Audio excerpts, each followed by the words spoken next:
Desert Healthcare District and Foundation presents a podcast that supports your health and wellness where you live. This is Healthy Desert, Healthy You, hosted by Will Dean. Now, here's Will.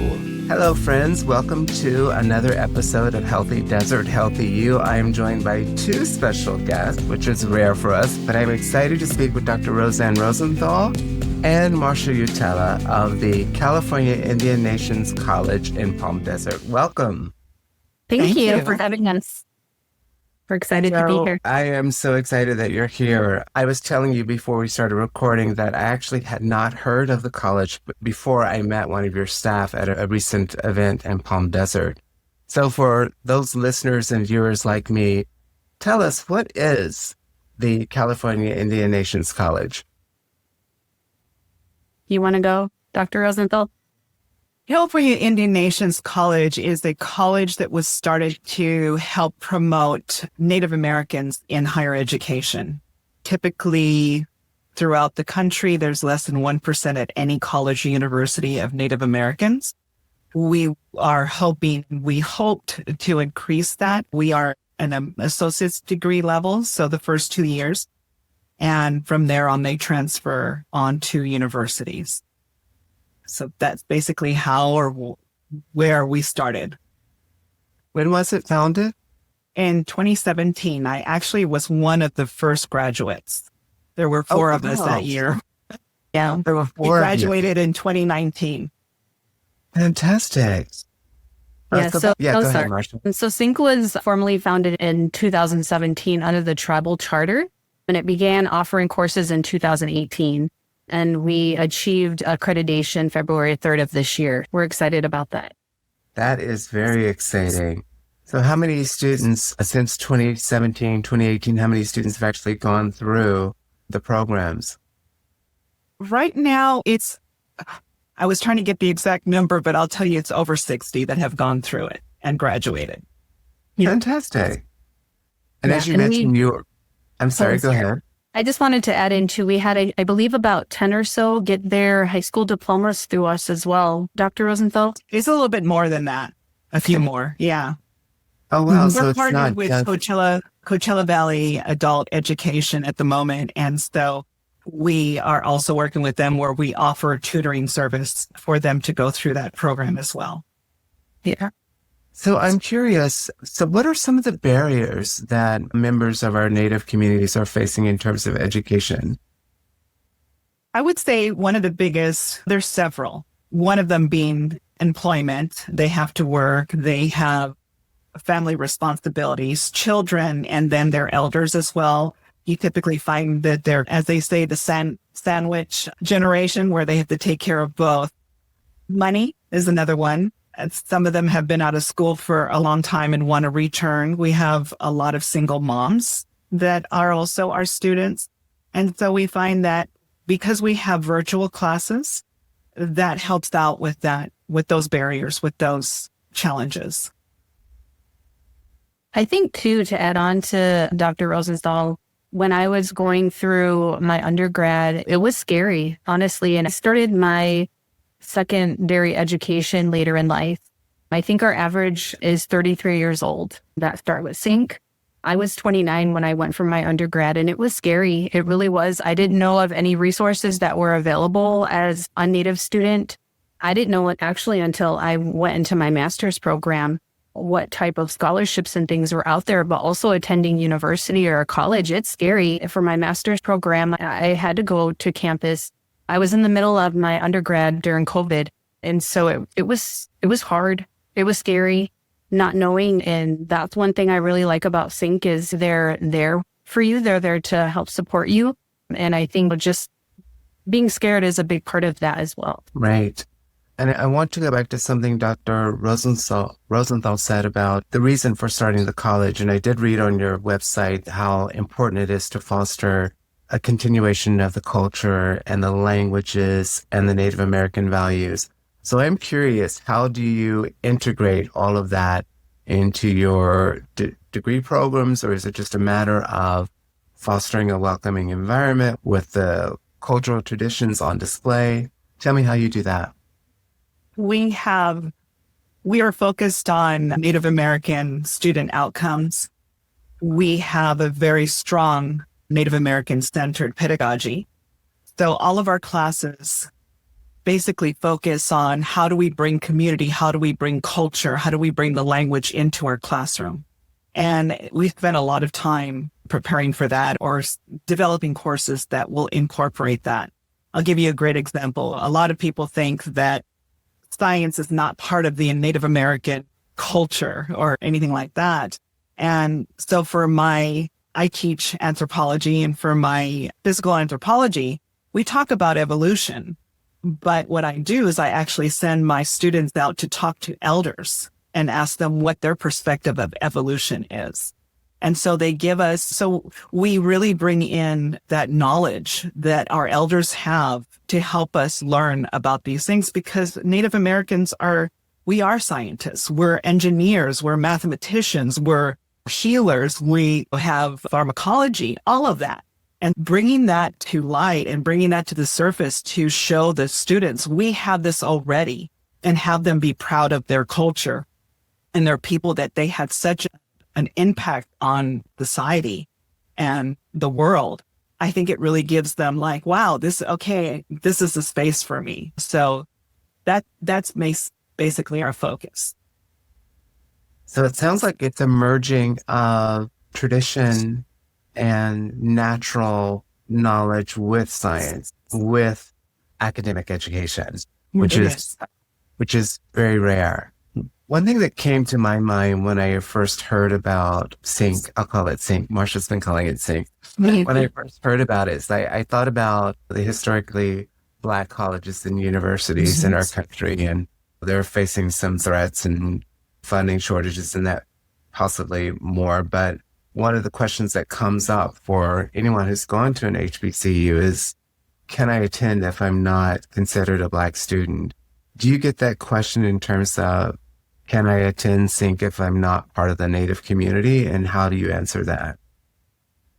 I think the answer is yes, you can. And that conversation happens when we are out there tabling at an event, and they come up and ask our admissions. Anybody is able to and are welcome to attend our college. So it doesn't matter whether you're Native or not. Okay. Excellent. And it's the same for HBCUs. So tell me about the areas of study that you offer through your Associate of Arts degree programs. Do you want to take that, Marsha, or do you want me to take it? Sure. Yeah, we can talk about that. So we do offer the anthropology, like Dr. Rosenthal had mentioned. We have the ethnic studies. We have liberal arts with an emphasis in arts and humanities, as well as business and technology and social and behavior sciences. We do have associates in psychology. I think that one right there is probably the one that is most popular from my understanding. And then we also have an associate's in general business. All of the programs that I just mentioned do include a Native American Studies breadth requirement. So there's a list of classes that we offer. They need at 6 credits. No matter what degree they go or which one they choose, they need to complete 6 of those. And a lot of them are geared towards Native American culture and traditions. And there is a big list that we do have that they're able to choose from. Some of them do run at different units, but it has to equal 6, no matter which one you go to. So you'll still get a piece of that culture and tradition in your degree. I love that. So when we get down to actually being admitted and starting, so how does your tuition costs compare to other associate degree programs? So right now, the spring semester is the last semester that we're actually offering free courses. Now that we are accredited, I believe we're going to be charging $320 for each credit moving forward, starting in fall. So I believe we do have some summer courses that we are offered through June to July right now, but they're more compact because it's a summer schedule. So we're looking at doing that moving forward, starting in fall. In terms of other places, again, I just really feel like with Sync, We do have more of our programs geared towards Native American culture and traditions. And so that's where I can see the comparison. Yeah, other colleges do offer some classes here or there, but we offer a wide range versus other colleges or universities. I don't know if you want to add on to that, Dr. Rosenthal. That's pretty much it. We do offer quite a bit. We are expanding. We will be expanding our STEM program. So that should be coming here shortly.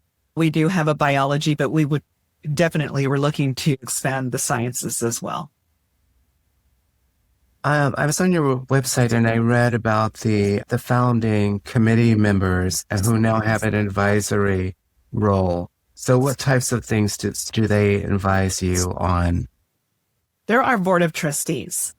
Okay. So the founding committee, the person actually is Teresa Mike, and she's the one that actually started. This was her dream. And she's very proud of the school that she has founded. And she does sit on our board of trustees, but they are always very invested and very active with our school in all that we do.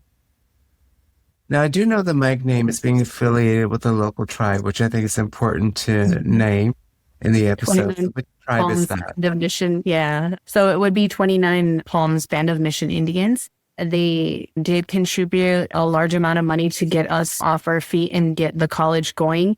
And they were a huge contributor to the college initially, and they still are a part of it. And we're so great to have them. Otherwise, the college wouldn't be here today. And yeah, I don't know if you want to elaborate, Dr. Rosenthal, but yeah. We have several of the tribes around surrounding area that have really supported us in everything that we've done. They've been just wonderful when it comes to helping us with our commencement or just events that we have. They're always there to support us. So our students feel so welcomed and so supported. And I think that's one of the most important things, that they see community that's always involved. Absolutely. So I'm wondering, how do you see the college growing? Is it a matter of having more associate degree programs, having a bachelor degree program, more students? What is the goal or the dream? All of the above, and a campus. A big campus. So we're working with that now. But yes, all of the above. We really do. Our plan is to expand our more degree programs, and also to include allied health, nursing, and medical front and back office, because these are the things that are needed in the communities as of now. And so just to be able to train our students, educate our students so they can get back to their communities, that's our main purpose and our main goal. Yeah, I just want to add into, we do have offices at UCR Palm Desert, and we also have offices at the Mecca Thermal. I think that's College of the Desert. So we have offices there as well as a classroom. So we are looking at expanding. We do have building a campus in the near future, I believe, here in Riverside. So we have big exciting things coming in the next couple of years. So we're really excited about that. So I love that. So how can our listeners and viewers support Think? I think they can support us by coming to our events. We have the 2026 Native American and Indigenous Education Summit coming up this Saturday at Saboba Casino Resort. It's free to attend. Anybody can come. It doesn't matter who you are. You're welcome to come. It's a free event. It's from 8 to 3. We do have Assembly members Jackson and Gonzalez, who are going to be our honored speakers. We have Dr. Para Stanley from New Zealand, who is flying in to come and be our keynote. We have several different breakout sessions that we have to touch in different areas of education. And so I'm really looking forward to it. It's my first education summit with Sync. And so, yeah, we have free food, breakfast and lunch. Come and attend. We do have our gathering under the stars every year. This year we did it in February. I believe normally it's in November.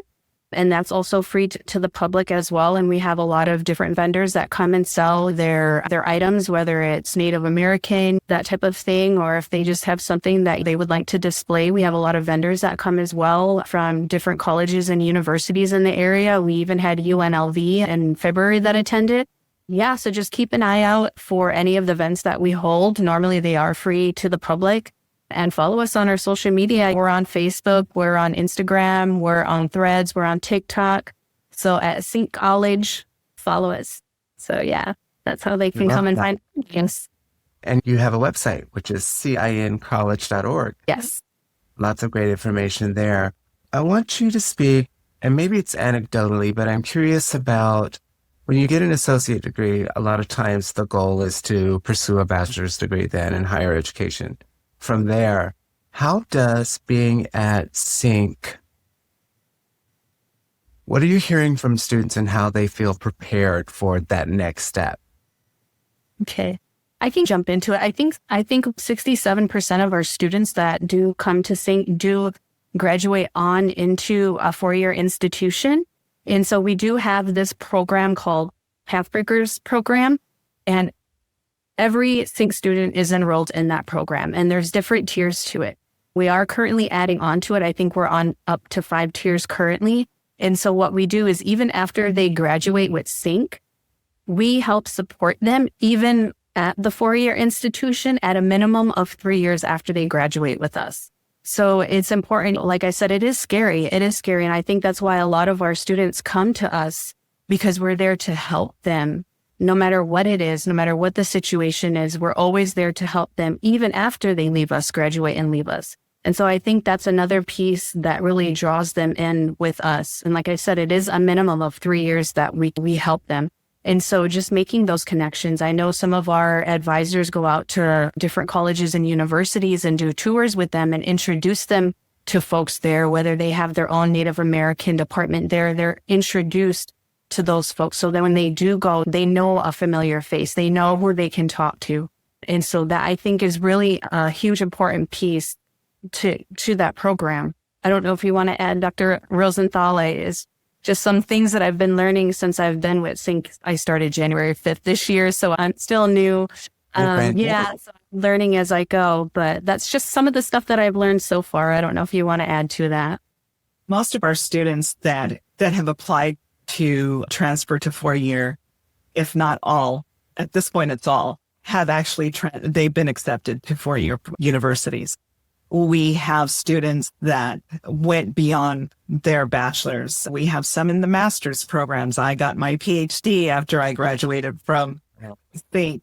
So we have quite a bit of students that have moved on and are doing very well and are very successful. We do plan to keep in touch with them. We have an alumni group now, and we do a lot of mentoring. So those that have left us and are now in their careers also come back and talk to our students, the ones that are in it are going through the process right now of their program. So we have a lot of exciting things, and it's customized for each student because not one is the same. Their experiences are quite different on how they get through school. So we customize what for their needs. So we meet them where they're at and help them through and get them to achieve their dreams, actually, because we will ask them. One of our advisors says, if there's no cost, what is it that you'd want to do in your life? And that's how she starts off the conversation. So she asked them, what is your dream? What do you want to be? What is it that you want to do in life? And we take it from there and hope to basically help them fulfill that dream. Yeah, so just kind of add to that too is we help build the confidence and academic identity with them. We strengthen critical thinking through a culturally relevant framework and provide transfer pathways for articulation agreements, as well as offering mentorship and individualizing advising with them. And so that's where Dr. Rosenthal's staff steps in, and they do an amazing job. So I really give them high honors for what they do because they help the students out so much. I've never heard of a college or university doing that, the 3 years of postgraduate support and advocacy. That's really incredible. Yeah, that's what sets us apart from everybody, to be honest. The universities that I've attended they don't offer that. Yeah, we're alum, but like for Sync, we have a lot of our alum that will come and volunteer for our events. And Dr. Rosenthal said they'll come and speak to the students on their path, their journey that they've been on, and help encourage other students to keep pushing forward. And I think that's really important. So it definitely sets us aside. So do most of your students who graduate, do they go to schools within California? Is it outside of California? Is it just wherever? Wherever. Whatever their dream school is, that's where they go. Yeah. And we will reach out to those schools that they want to go to and develop partnerships with them so that they know that we are always there for them in case they need help. They can even come back and say, I need tutoring. I'm taking this class at UCR and I need help with this class. They can always come back and we will be more than happy to help them with that. We will find a tutor for them to help them through that class. So we don't ever just let them sail off by themselves. They know that we're always there ready for them in case they need more assistance. It sounds like an extended family almost. It is. It is. Yeah. I love that. Thank you so much for sharing that. The education event you mentioned is going to be March the 28th. You have a lot of events, a lot of great information on your website, which is cincollege.org. I want to thank you both so much for being a part of the podcast. As I said at the beginning, I learned about this and was fascinated to learn more, and I'm glad that I did. I wish you nothing but success in your growth and expansion. Thank you for being part of the show. Thank you so much for having us. I appreciate it. And I look forward to hearing it. So there you have it. If you want to see more episodes like this, then you will find us on Spotify, Audible, YouTube, wherever you get your podcasts. Be well, everyone. Thank you.